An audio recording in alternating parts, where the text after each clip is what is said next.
All right, hey everybody, welcome back to the eBay shop. My name's Corey. I'm Teresa. And we're Grams and Pops Vintage. And we're back to normal. And we're back to normal. We have a normal style video here. So today we're going to talk to you about becoming a better reseller by understanding what it is your customers actually want.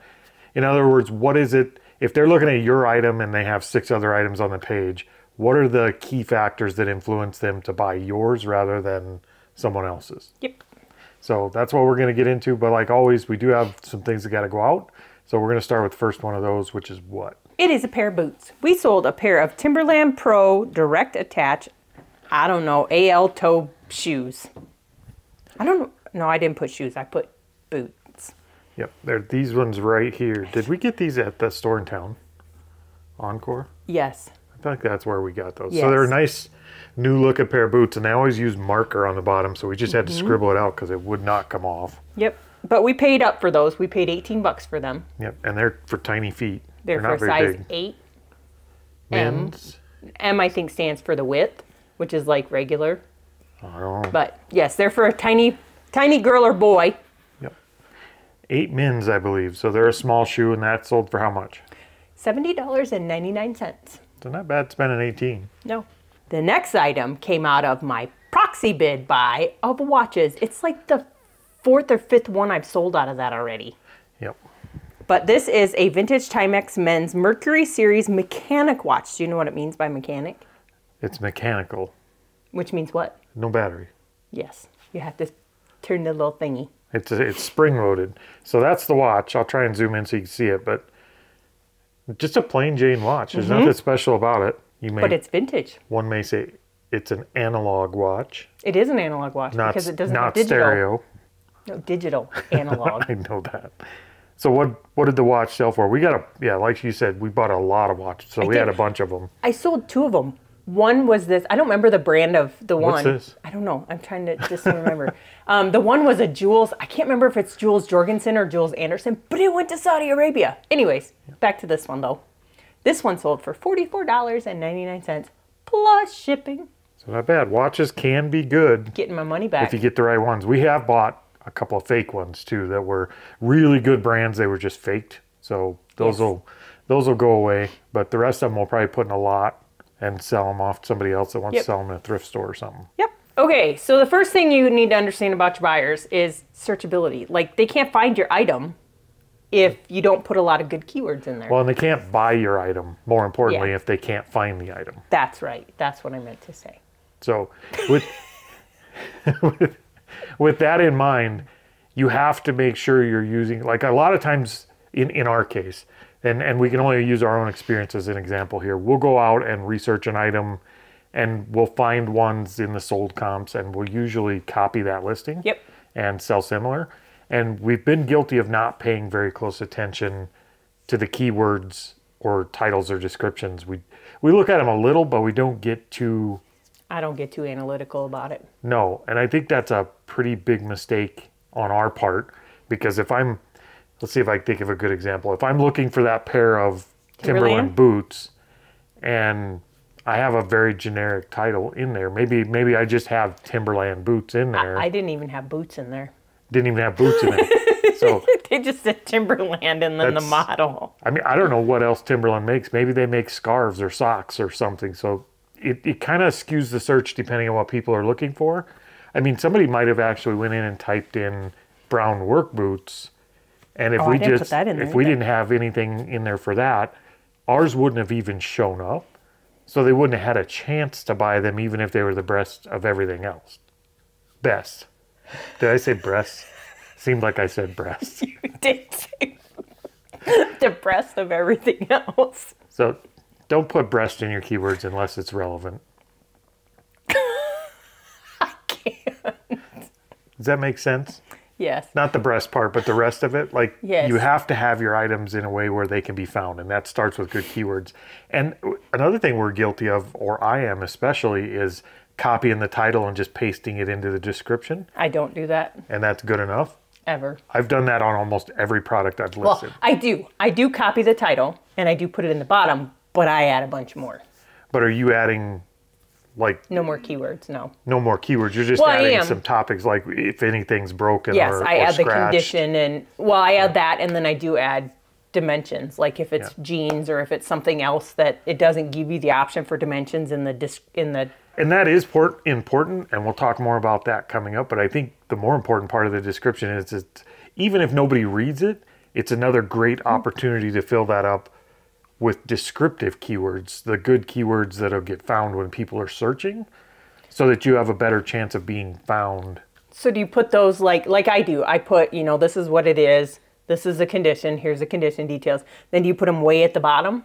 No, I'm not saying just put a bunch of keywords. I'm saying actually write a description that's keyword rich. And if you're not creative and you don't want to write that, describe the make and the model and everything else. Don't use eBay's AI to do it because they get really flowery and use a lot of adjectives that don't matter. And you have to read through it really well because it may say something about your item that's just a little bit different than your item. Yep. And then you get an INAD. If you're going to use AI, if you're not good at writing descriptions and thinking through what the keywords might be, and one way to do that is just look at all the solds and stuff. I do. And pick out good keywords that they're in there. I mean, these maybe 90s style would be a good keyword for these or something like that. But another way is you can actually use a different AI. You can use ChatGPT. You could put in the title and explain what the boots are and tell GPT you need a good SEO keyword title for eBay or a description, and it'll spit one out and you can modify it from there. That's much better than not using one. Yeah, I'm probably not great at that. Like I know I talked to Amy because she sells Amy Beach by Repeat. She sells brass all the time. I have brass, but it doesn't sell very well. It's her keywords. It is. So I might need to go check out her her eBay store just to get some ideas. Yep. Or just show her my item and say, "Hey, what do you think a good title would be for this?" Just so I get to learn it, because unless I learn it, I don't know what I'm doing wrong. And it's very difficult to guess. I mean, Google's a great example of this. They haven't figured it out in all the years they've been around. It's very difficult to guess what people are going to type in the search bar. Yep. You just never know how somebody's thinking, how they're going to type it in search for something. And if you have none of the keywords they put in, or very few of them, you're not going to be found. And I know one of the big things about the description that other resellers talk about is they don't really use it heavily because nobody reads it. Well, and that's part of it is... The search bar reads it. Yes, but see, my thing with that is I agree with that. The search bar might read it. But if I go into a listing and I have to scroll 3 times just to be able to see their entire description, I'm backing out and I'm going to something else. Well, and that's completely irrelevant. I mean, you don't want a huge, long description, but you want to have all the relevant keywords. But without that description, you may not be getting found, is the point. Like, the keywords have to be in there for them to find you. So the first part of the buyer decision starts with their search. If they don't find you, they can't buy from you. So then would it be like you're limited to 80 characters? In the title. In the title. So would it be better to copy your title, like I do, I copy my title, put it down the bottom, but you can flower up just your title in there to drop in extra keywords. You could. That might work versus not getting the important information like make, model, that type of stuff in the description because you want to put keyword. Yeah. It would be a better use of your description to modify your title, rewrite it in a different way. Think of your title as a sentence to explain what the product is. Mm-hmm. Now take that title and move it down to the description and turn that sentence into a paragraph. That's kind of how you should probably think about it. Turn that sentence into 2 sentences. We ain't doing paragraphs. A paragraph could be 2 to 3 sentences. I'm just saying. But get your keywords in there, because if you can't be found, you can't be bought. You can't be bought? If you can't be found. If your product cannot be found, it cannot be bought. So you want to make sure that you're getting found for all kinds of keywords that are relevant. Don't put stuff in there if it's not relevant to your product, because as much as people like to say their item is getting viewed a lot, if it's getting viewed, if somebody typed in t-shirt and found those boots, they're not going to buy them. So make sure your keywords are actually relevant so the person searching could buy that product. Yep. All right. That was really long. We have 4 of these. That was one. Yeah, we're chatty. Oh, you're chatty. And I forgot. We should probably throw this in. I just looked at the analytics for this YouTube channel this morning before we came out here. About 60% of the people that watch these videos are not subscribed. like, subscribe. That makes me sad, guys. So now I'm getting a phone call. It's Chris, Buck Mountain. Sorry, Chris, we're not answering. No, it's recording day, Chris. All right, so yeah, if you're not subscribed and you like these kind of videos, please go ahead and hit the subscribe button. It costs you nothing. And if you want to support the channel at all, we do have new memberships turned on for $2.99 a month on the YouTube channel. And we're waiting on our stickers to come. Yep. Anybody that joins that membership, we're going to send you out a custom sticker for the Grams and Pops family. It's the only place you can get that sticker. So that's it. Now it's time to move on. What's the next thing that actually sold? The next thing that we sold, we're still selling trinket boxes. Like we'll be selling trinket boxes for 3 years. There's a lot going pretty fast, and I've only had them since this summer. I know, but we always buy them. I do, but I don't see them a whole lot. Not like that lot buy, but no. This is a girl Christmas elf with ornament hinge. Oh, she has a little ornament that goes inside of her trinket box. It looks like bubble wrap. Yes. That's what it looks like. So you can't really see it. No. But just know it is a little Christmas trinket box. Here, it's a little girl. Is that a girl or a snowman? No, it's a little girl elf. There ain't nothing little about She's that got girl. a dress on. It's a poofy dress. Okay. Anyway, so she sold for $8.99 plus shipping. The next item I hemmed and hawed about. I like that word for some reason. You hem and haw on these. No, I didn't hem and haw on buying them. I hemmed and hawed on taking an offer on one. Oh, these items are actually really cool. When we found them, we bought them, and we had to arrange somebody to go pick them up and pay for them. But we're glad we bought them. But we thought they'd move faster than they have. Yeah, especially since we had them before Halloween. Yep. So what is it? It is a Spirit Halloween 2014. This one is the Zombie Baby Double Trouble Conjoined Twins latex prop. So that's it. Talk about creepy Halloween things. And they're like squishy latex. Oh, you made a bump in her head now. In the back of her head. Well, no, she was already ugly. Okay, so they're latex covered foam. Yep. Like not styrofoam. They're latex covered like foam. squishy foam, like for pillows and stuff. They're super cool and they're expensive. Like this one we negotiated, and I think it sold for what? $100 even. Yep. And I think we added a little more than that. And we have some, I believe we have a couple that are up in close to that 200 range.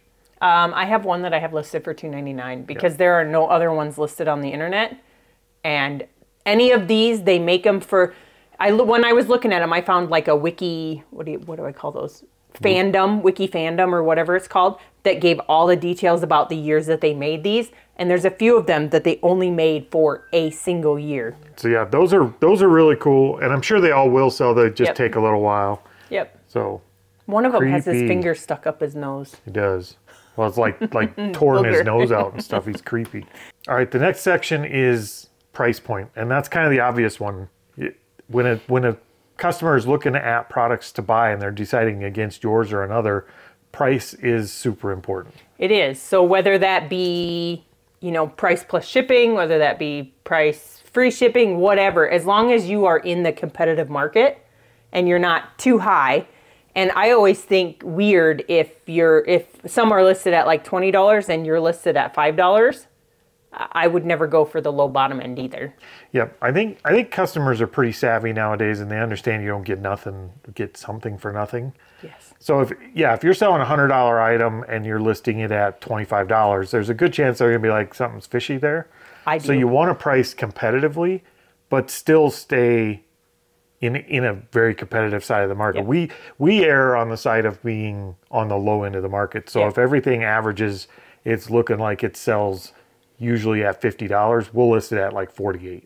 Yep, I do. And I will admit, I do, what do they call that, undercut? I don't know. A lot of people complain you're undercutting the market, but you're not, because you have one item to sell, and when it sells, the market can readjust to whatever it is. Yep. You're not undercutting the market. Plus, the other piece of it is the one bonus for us is we're located centrally in the United States. So if you go look at our item and it has plus shipping, and we can ship to either coast for roughly the same amount, but you have somebody who's selling the same item in California that the person lives in Virginia, their shipping is going to be way higher than ours. So we have that kind of an advantage for pricing as well. Yep. where our shipping is, somewhat equal depending on which side we ship to. And there are times when you can grab the premium price too. I mean, if you're the only one there, you can grab the premium price. If there's only 2 or 3 items listed of that and they're kind of rare, price it up some. If you're offering more, or if yours is in better condition, you can price more competitive. You can get it up there a little bit better in price because you're offering more value. But whatever price you use, make sure that it's very competitive to the value you're providing. Yes. And that's a big one for customers is price. Yes, I do. I mean, and people have said in previous videos that we watched or conversations we've had that people don't go in and search based on price. Based on price. I call BS on that. I think maybe we're just really cheap. But even on Amazon, if I'm searching for something, I search for it and then sort by price. Yep, I do that. And then I do reviews. Like that's part of what I add on Amazon. I look for the price, then I look for the item that matches my criteria that I actually want, and then I start looking at the seller to find. But yeah, price is always top of my list as far as am I getting what I want and get it the cheapest I can. If there's people out there that price is not an issue, like please shop at my store. Like I don't know what else to say to that. I don't know many people that price is not an issue. No. And if especially it's not, I want those customers. Especially in today's economy. I mean, there's a lot of people who are pinching pennies, and so to come in and shop, that's why it's hard for me, when we talk about competitive pricing, we do offers. We do allow offers on our items, most of them. Well, I'm not even a penny pincher. Like I'm not cheap in the aspect that like I try and save every dime on everything. No. Sometimes I'll pay more just because I want it. But still, when they're my pennies, sometimes I like to hold on to them just in case I do want to pinch them later. Like, I do still shop by price. All right, so what actually sold next? We sold some football cards. They have been slow sellers since we got rid of the entire packs of the smaller boxes. Yeah, we don't have any boxes of these. Well, we do. We have the one back here that I kept for my own. Yep, and I do have another one, but the box is damaged, so I left it back there for individual packs. But these packs. Normal packs, the ones that actually do have gum in them, that's what sold. Yep, so this is a 1988 Topps football card, cello pack. It's a 30-count card, Bo Jackson rookie, and it sold for $8.49. Well, may contain Bo Jackson rookie. This is his year. They're Bo Jackson in this series. rookie year. Yes. Oh, it says possible Bo Jackson rookie card. So that sold for how much? $8.49, so 50 cents off the original price. This next item came in my proxy bid stuff that I got a lot of hats. The one hat I sold already. It was that Australian hat. Yep. This one came in, I didn't even know what it was. I had to Google it, and then I struggled to find one just like it. So did you say it's a Russian hat? It is a Soviet-Russian Cossack Army military warm hat, Pop? No, I gotta say it. Papaka, and then a Kubanka. Yeah, that's what it's called. I still don't think you said it. But that's what it looks like. But it is. It's like a cold weather hat for. Yeah. I guess for covering the top of your head, because I mean it doesn't go down very far on your head. Your ears are going to get cold, but that works. Maybe they give them earmuffs. Well, they want them to be able to listen. But that one sold. I was surprised for $45.99. Yep. So that'll go out the door. Okay, so the next thing on understanding what your buyer wants. Buyers want good quality items. Yeah, the quality of your item is obvious. It's another one like price. It's obvious. If you're selling, just say 2 different plates and one has a chip and one doesn't, product quality plays a big part of the buyer decision. So they are looking at that. And I think the reason we mention that is because you need to make sure your listing quality as well as the product quality really stands out from your competitors. If your plate does have a chip in it, you really have to make sure that you're noting that and you're showing it clearly.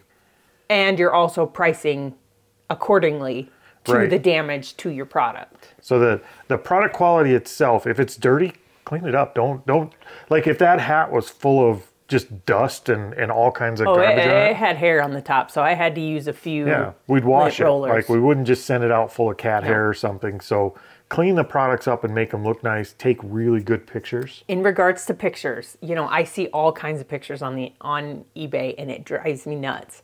On Facebook Marketplace as well. If you're taking a picture of something, don't put, I guess for me, don't put your body in it. Like, I don't want to see your nasty feet or your nasty hands. Yeah, there's some crazy pictures on eBay that, well, you're either getting the feet pic from like 70-year-old men, or you're getting the cleavage shots from like, yeah, it's weird, and they're not buying that. So, well, I mean, they are buying the understand. item, but I wonder if because they're in the picture, do they put a disclaimer in the bottom?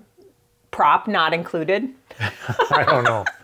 But I mean, the point is, make sure you have a professional quality listing as well as a good product. Yes. Show them in their best light. That's literally your job as a reseller, to show your products in the best possible light, so they have the best chance to sell. And if you have a very poor quality, like photos that are in the dark or on your bed with the carpet and half of somebody's foot showing, you're going to have a major disadvantage over somebody that's doing even halfway good photos on a bench with decent lighting. So product quality and condition and your listing quality plays a really big role in their decision. Yeah, I know it does personally. I always go back to the personally for me, because I do search and list on and buy stuff on eBay. But if your pictures are crappy, I'm going to go to one that shows me the product better. Well, really bad, like lazy pictures just kind of screams to me that you don't care about the product. And if you don't care about it, why would I buy it from you? Well, you're not going too. to take care of it. You're not going to ship it well. That. Like, it puts out a really bad message to your buyer. Vibe. Yeah, I buy on vibes. Maybe. All right, what's sold next? The next item I remember picking up for like $1 at a garage sale not far from here. They kind of match my shirt. And I thought it would sell quick because it's vintage. It is a vintage baby toddler blanket sleeper footy pajamas in a size extra large blue. Yep. So New in the package. little blue jumper for a chubby baby. I wonder, does that say it's flame retardant? Flame resistant. There you go. Because back in the day when they made these clothing, for back in our day. They just melt to your baby. Yep. If your baby got caught in a fire, or it caught on fire, your baby was going to get some acid burn. What is a jumper sell for? $14.99 Would that be a jumper? on Am an I offer. saying that No, right? it's pajamas. Pajamas. Okay. Sleeper. Footies. And once the baby's in sleeping mode in his pajamas, mom's got to go out on the town, so she needs some nylons. So this is the second lot of these I have picked up. I picked up one, and I think... It says queen tall. Yeah, that means it's for a queen. On the back, there's dimensions of what it's a pair of nylons. They are vintage. Worthington, which I think is made by somebody else, but sheer pantyhose that are in the color black velvet, queen tall. Yep, that's them. What do they sell for? $11.99. And the person that bought them is a repeat buyer. I think they bought my other pair. So don't sleep on nylons. No. All right, and the fourth and final part of a customer's decision, whether or not they're going to buy from you or someone else, I would say is probably your reputation, the seller's reputation. Yep. For me, that's a big one. Like, It is. a lot of people say reviews don't matter, but to me, they don't it does. matter unless you don't have any, or if you have bad reviews. If you have lots of negative reviews, yeah. So, Yep. So reviews, if you're going to have, you need to have reviews. One, it builds trust. It is a social signal that you're a good seller, and they need to be positive reviews. So if you have no reviews at all, you need to work on that. And if you have bad reviews, you need to work on fixing whatever they're saying. Don't take it personally. Be like, you're just a jerk and you didn't like my pack and you're picky. Actually take that advice to heart and try to do better next time, so that you can make sure that you're not getting bad reviews, because bad reviews will make someone buy from someone else. it would. So, looking at people's reviews being for me, if you're below 99%, I know that's so hard to believe. I don't typically look at your products. Yeah, I would say if you're falling down in the 97 range, I'm probably moving on. Anything 98 and up, I'm fine with. Yep. But if I might not move on, but I'm definitely going to dig deeper and look at those negative reviews. I'm going to find out what people are saying. If they're saying this guy didn't describe the product well and it wasn't what I bought, or he shipped it in a poly and an it's old glass. waffle box or something, and it's stuff like that, I'm moving on. So I'm going to dig deeper on you if there's negative signals pointing towards you being a bad buyer. Yep. The other thing, when you're doing just normal e-commerce, people talk a lot about social proof, and that basically means show the world that you're actually a business and you do business well. Yep. A lot of times with our old stores, it would be make sure you have a good social media profile, make sure they could find you. You have a phone number where they can contact you. In the case of eBay, I think it more leans towards, you know, if somebody's going to look for that and want to see that you're legit, I guess, they're going to look at your store for one. Do you have followers on your store? And if you just have 1 or 2 followers, I think that does skew their view a little bit, as opposed to if you have a store with hundreds of followers. Yep. Do you want to know how many followers we have? How many? We have 1.2 thousand. And that's in the 3.5 years we've been doing this. So that would be a really good social signal to somebody that we're a legit business and people are following us. They're not just following somebody for no reason. Yep, and we have 99.9% review. Yep. As far as the reviews and the followers, you know, you might have the question, well, we've been doing this for 14 years and we have 100 followers. How do we get reviews and followers? Ask for them.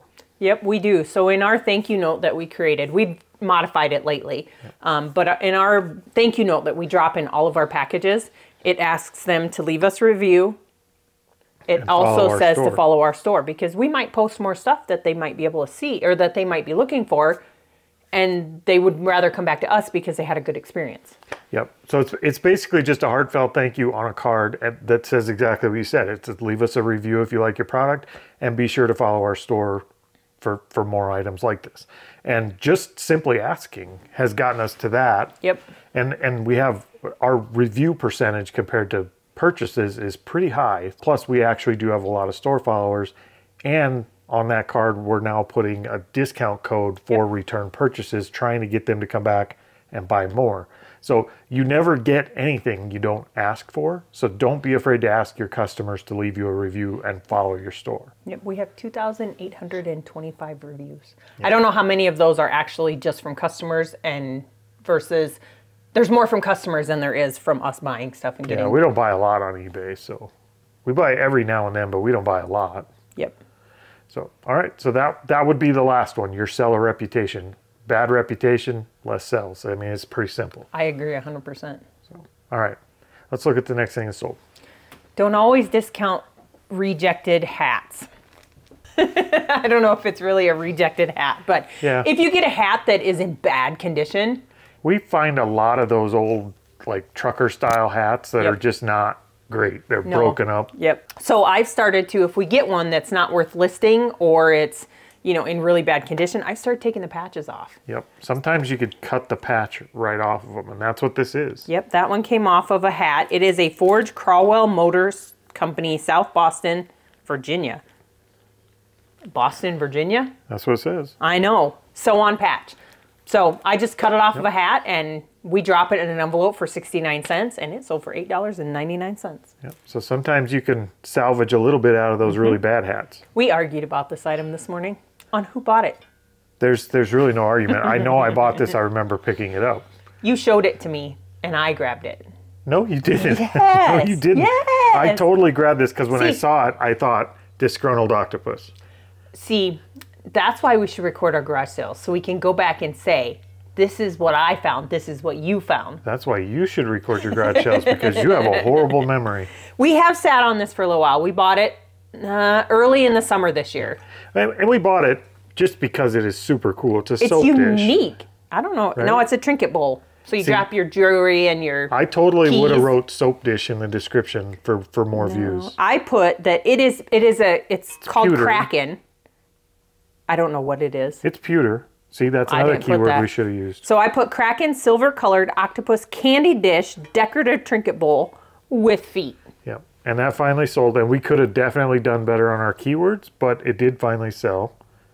That thing is just really cool. It is. It sold for $49.99.